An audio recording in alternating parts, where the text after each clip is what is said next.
The mortise and tenon is cut, and for the first time in a long time, it's seated up pretty well. The one thing that I struggle with, if you watch the videos on that LMI neck jig, it tells you that the tenon is going to be just a tad oversized.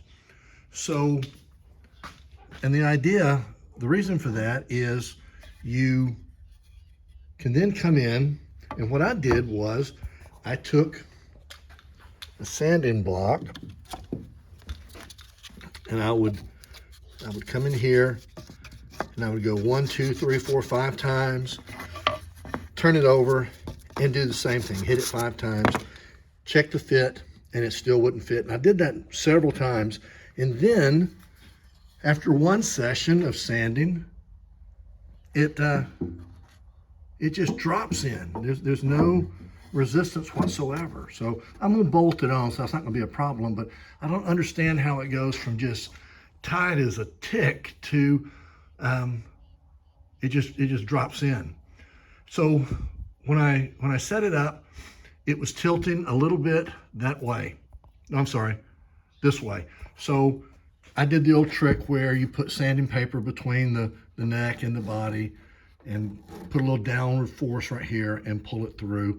And in doing that, I have it lined up straight. The center line comes all the way down, and the angle, when you put a straight edge here, at the point where the saddle will be is a 3.5 millimeter gap. So right now, the setup is correct. I'm about to drill the holes in the neck for the threaded inserts from the Easy Lock company. And here are the inserts. And it comes with this tool, and I'm really looking forward to using this because I've tried, when you try to screw this in on your own, it can get crooked real easy on you and make a mess. In fact, I really just about ruined a neck one time trying to screw one of these in. So I've already set the drill, the depth, and I'm using a center finder to make sure I drill this straight up and down.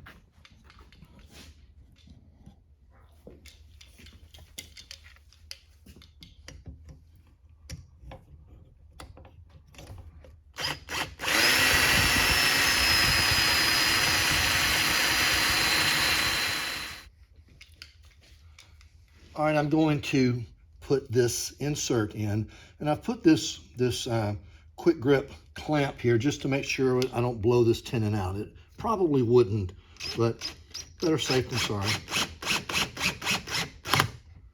Let me tell you, this tool is fantastic. If you're going to put threaded inserts, go get the Easy Lock set with the tool that comes with it.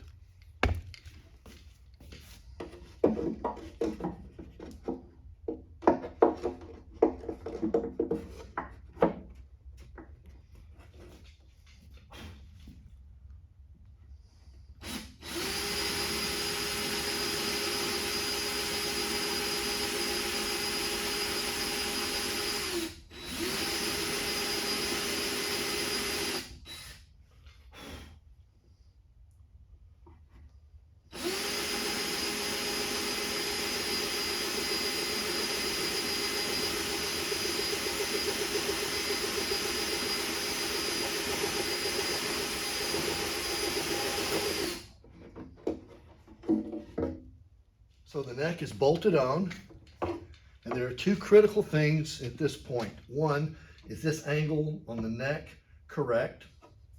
So when I put a straight edge, and right here where the saddle would sit, I have a shim that's at 3.5 millimeters.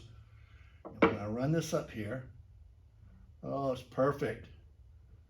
It is just a hair above it, which is absolutely acceptable. And then the next critical measure is down the center line, do we line up? And it is dead-eye dick lined up. Now that the mortise and tenon is cut, and I can sleep easy at night, since everything aligned the way it was supposed to, it's time to start working on the neck.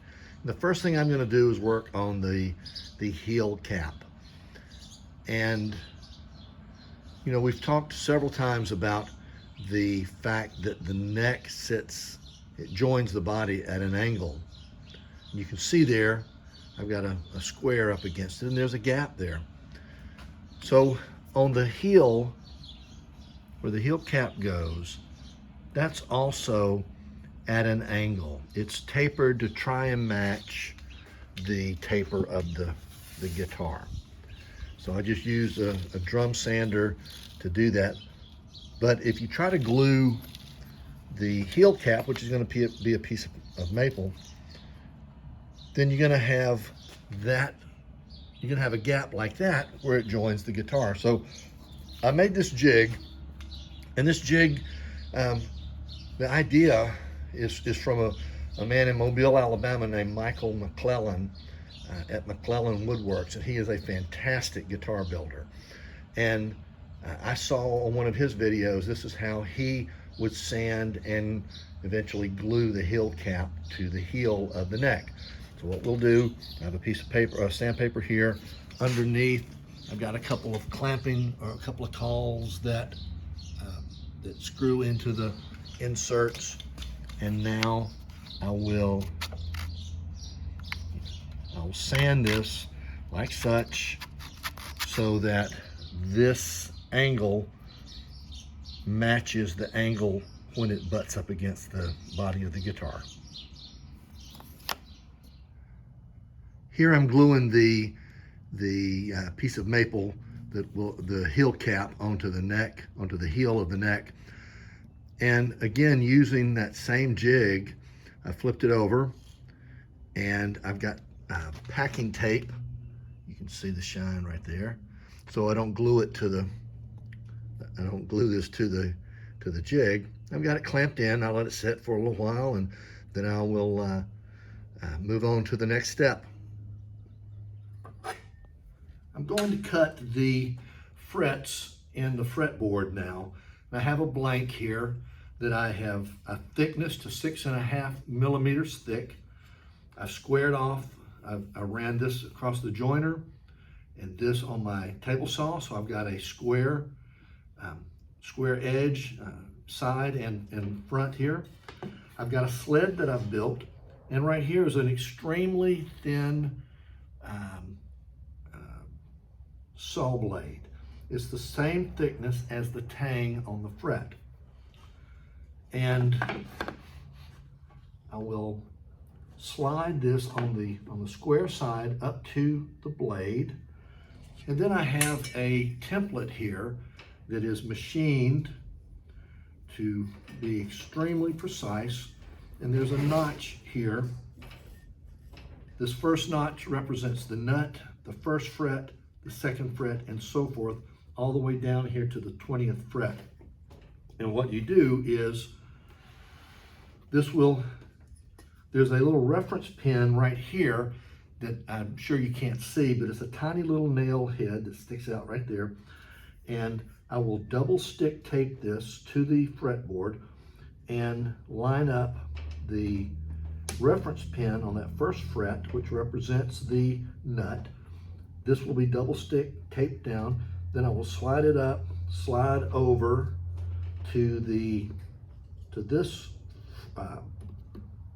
little slot in the template, and I will cut my first fret, I'll slide it down, cut the next fret, and so forth.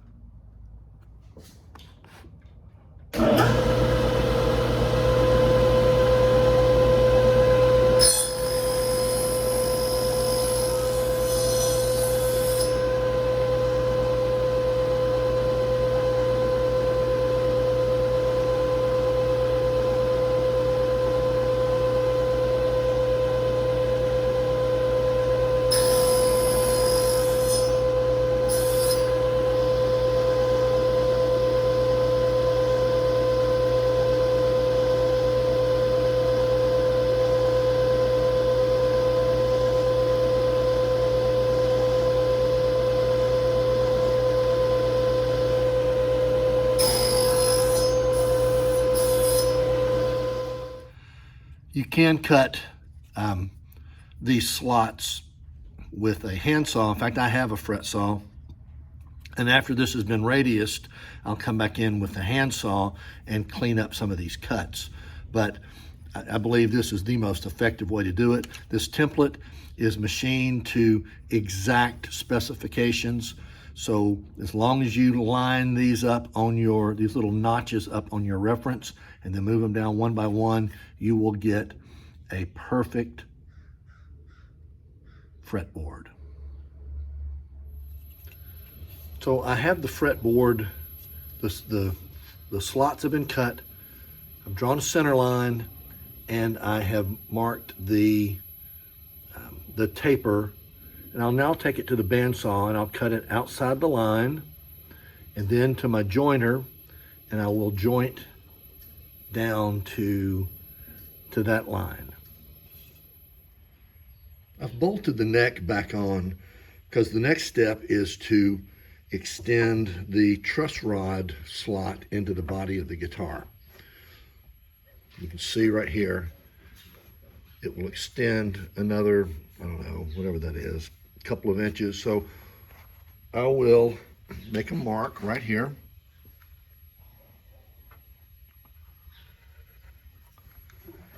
And then I will extend these lines right here, take a router, and I will route this little bit out right here. And the heel block only comes to about right here.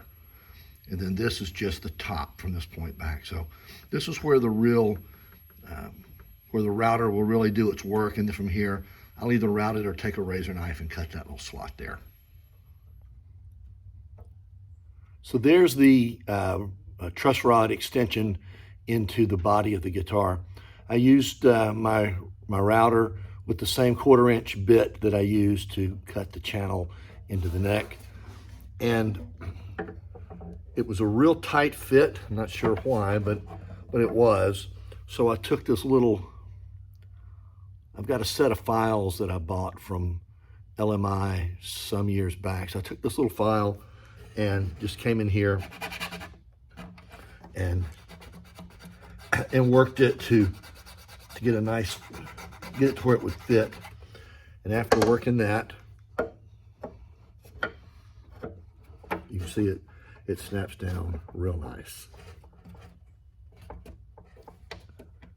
And now I have access to the truss rod through the body.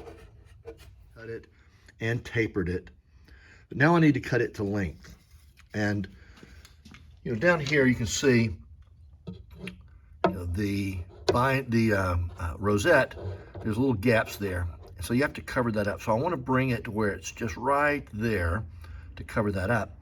And the way I'm going to do that, I'm going to place it, I'll place the fretboard here, line it up, and I've got a roll of tape here that closely matches that inside ring. I'm going to place it right there to where it matches that ring. I'll draw a line where that is, then I'll take it to the chop saw and cut it. I'll cut it long, and then I'll use the radial sander to bump it up to the proper length. I've trimmed the end of the fretboard, and now it's time to start prepping the fretboard. So we'll start with, I'm gonna put the fret markers in, the little dots. Then after that's done, I'm gonna radius the fretboard. After it's radius, I'll have to come in with the fret saw and resaw the fret kerfs, because when it's radiused, of course, it's going to be a little bit thinner on the edges over here. And then we will attach it to the neck. So let's give this a try.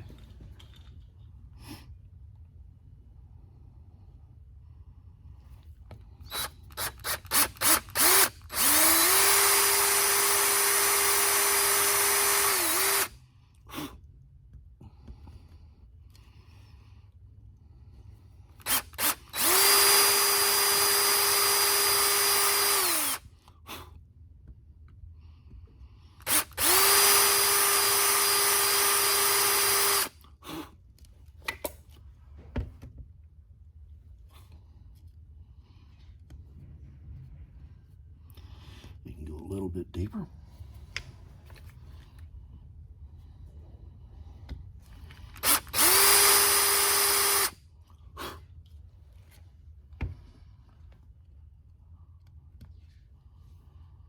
Yeah, that'll work. So I'm going to take a pipette with some super glue in it.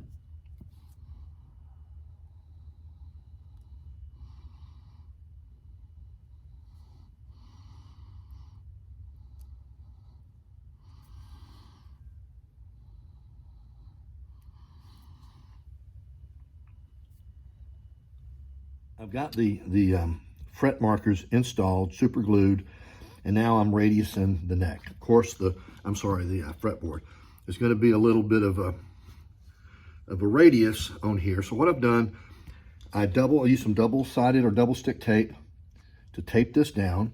I took a straight piece of wood. I clamped this as a guide to make sure I stay straight on the board, on the fingerboard. So now there's gonna be a lot of sanding, and you can see that's the radius. So it's a very slight radius.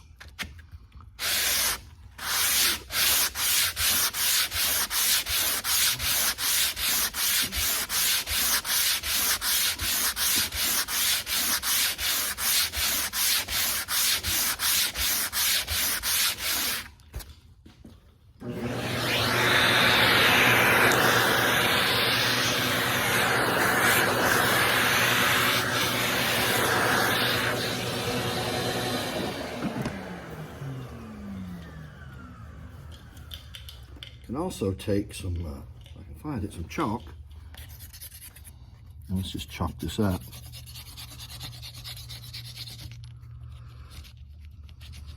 See what we're doing.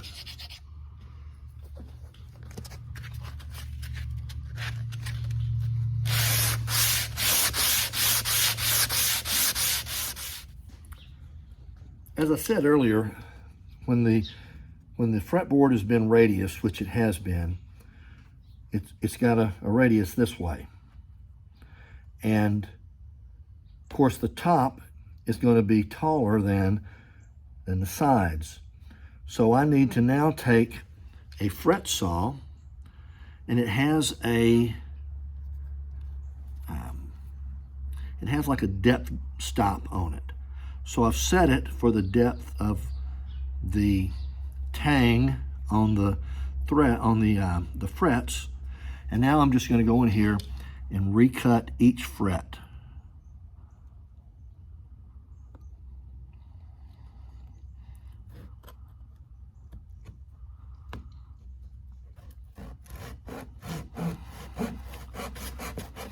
And that depth stop keeps you from cutting too deep.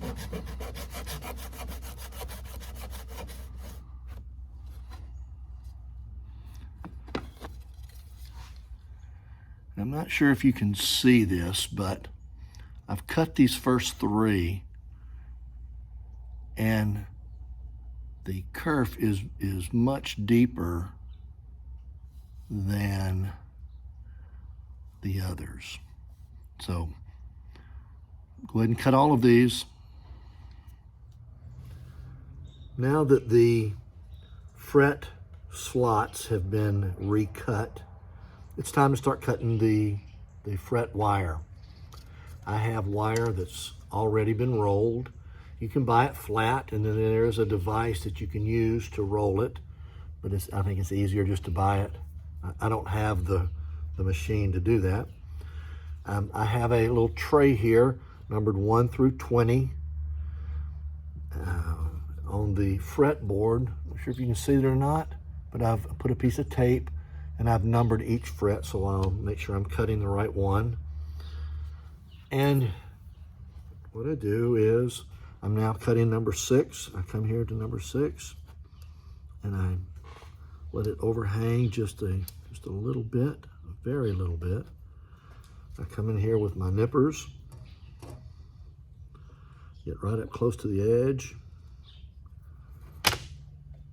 and I cut them. And then when I've done all 20, I'll come in here and I will install them.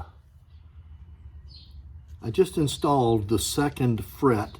I'm not going to put the 1st or the 12th in yet, and the reason for that is the clamping caul that I will use. When I put it over here, I'll put it over the neck like this, over the fretboard like this on the neck, and clamp it down, and I will drill a tiny little hole through the 1st and the 12th frets, and I'll pin them down with tiny little tacks, and that'll keep it from skating or sliding. So I'll put all of the frets on except for those two. So I've got a little piece of wire, and we'll take a little bit of glue. We'll come in here.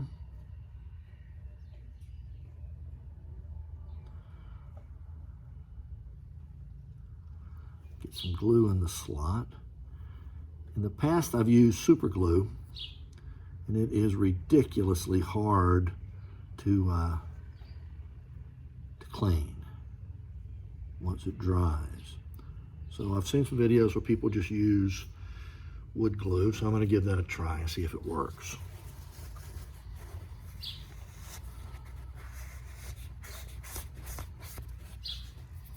Number 3, in the number 3 slot here.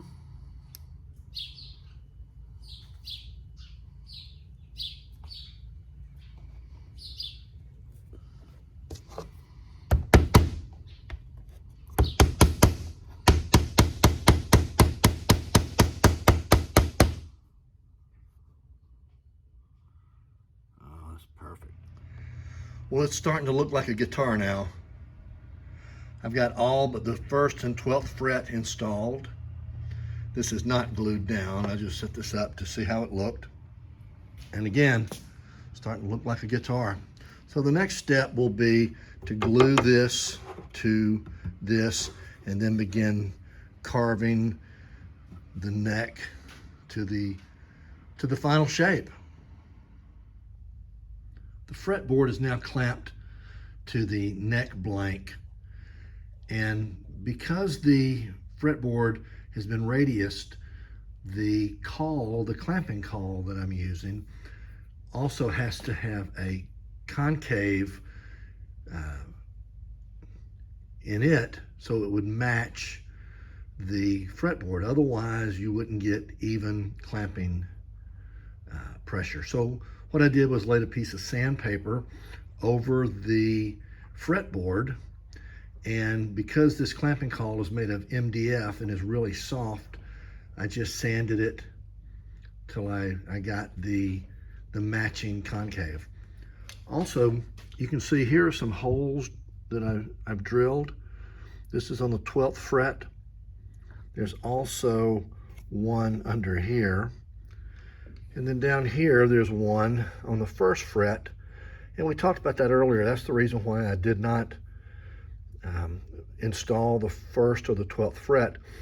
And in there I have some little brads that I've drilled through the fret slot into the neck blank, and that pins it in place so when you put all these clamps on here, it doesn't slide all over the place.